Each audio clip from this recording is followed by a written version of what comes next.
Welcome back to Flying Talkers broadcast. Thanks for joining us.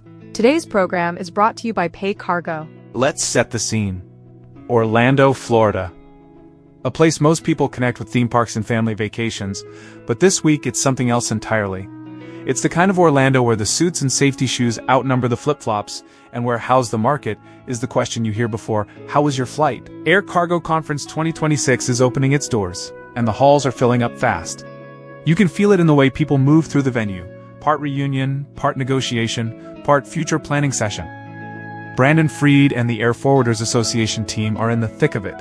And if you work in air cargo, you already know the vibe. Everyone who matters is here, or at least everyone who doesn't want to be the only one not here. But underneath the handshakes and the coffee lines, there's a tension. Because the big question hanging over Orlando is the same one that follows this industry everywhere. What is 2026 really going to look like? Some folks are confident, others are cautious, and plenty of people are honest enough to admit they're guessing. The year is just getting started.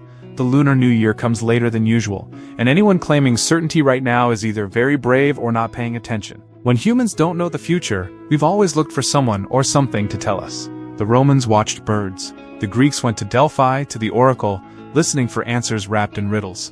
Today we have consultants, forecasts, reports. UNCTAD can give you pages of analysis, though not always the kind that helps you sleep at night. Zenita might point to increases, but with a giant asterisk. It depends where you're looking.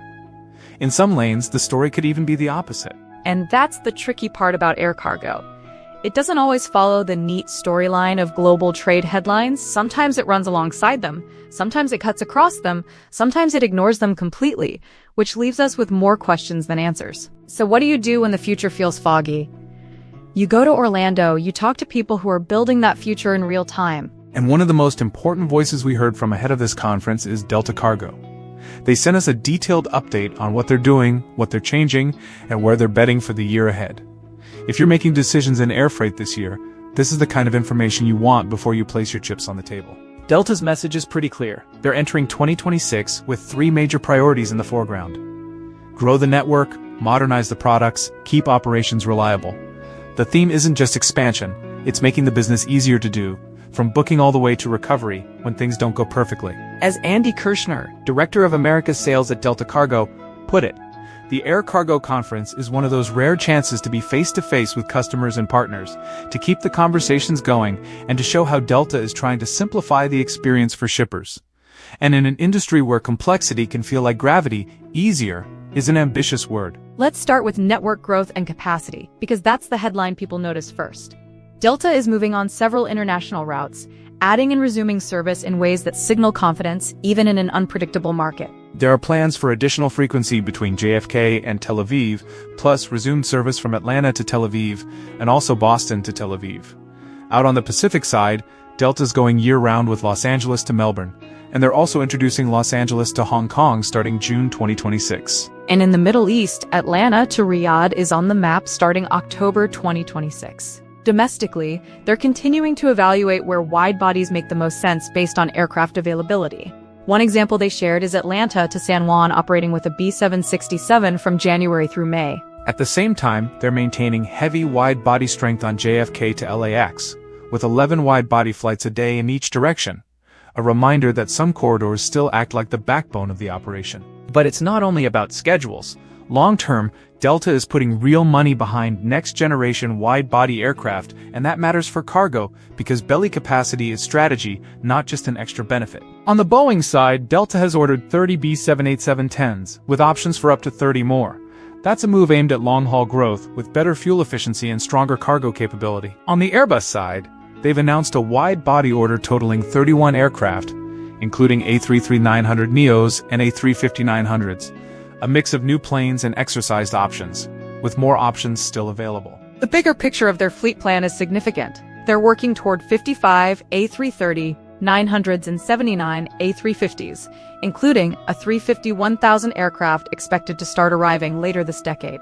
More modern aircraft typically means more flexibility, more efficiency, and in many cases, better cargo uplift potential. And in a market that can turn on a dime, flexibility is its own kind of currency. Delta also highlighted something that speaks to the day-to-day reality shippers with AOG, Aircraft on Ground. They ran a customer feedback survey in late 2025, and through 2026, They're shaping the next direction of their AOG offering based on what customers actually said they need. When an aircraft is down, every minute feels expensive. The product around that moment has to be sharp. Now, fleet and routes are the flashy part, but product and process are often where customers feel the difference every single day. Delta's Pulse tracking platform, launched in late 2025, is a big part of that. It's aimed at giving customers clearer shipment visibility and real-time tracking. And they're already enabling tracking for Dash Critical and Dash shipments directly on deltacargo.com. In plain terms, that means less guessing, fewer phone calls, and more confidence in what's happening with your freight right now, not what someone thinks happened an hour ago. They're also modernizing their express product portfolio with updates planned for later in 2026. The focus is on clearer definitions and offerings that match what customers actually use. Alongside that is a simplification push. Fewer products, more functional products, and options that are easier to book and manage. If you've ever tried to explain to a new team member the subtle differences between similar express labels across carriers, you know why simplification is not a small promise. And then there's the unglamorous side of air cargo that still decides whether a customer comes back, how things run on the ground, and how problems get fixed. Delta is working on targeted improvements across the end-to-end journey, from planning and booking to recovery. The aim is fewer points of friction, better coordination, and more consistent support.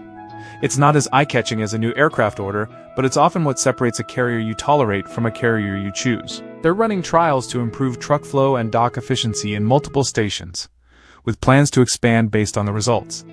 They've refreshed station hours visibility and are continuing to review it, because details like station hours sound minor until a truck shows up, a shipment misses a handoff, and the whole day becomes a scramble. They're also strengthening service recovery and communication.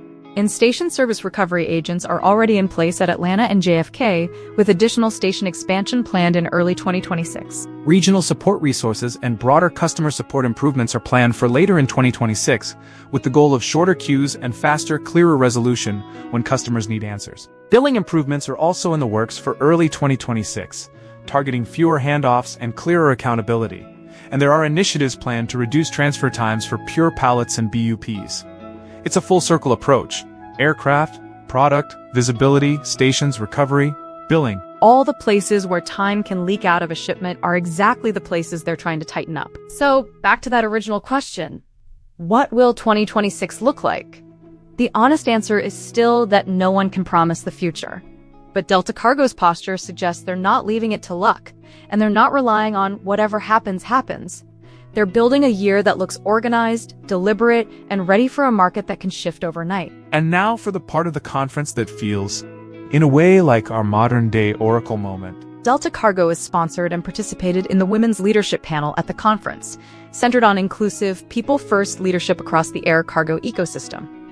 Delta was represented by Sarah Sanderson, manager of cargo network forecasting at Delta, someone whose day job is quite literally thinking about what the cargo network will do next. The panel moved beyond simple comparisons and focus instead on trust, inclusive teams, and workplace culture that actually helps people succeed.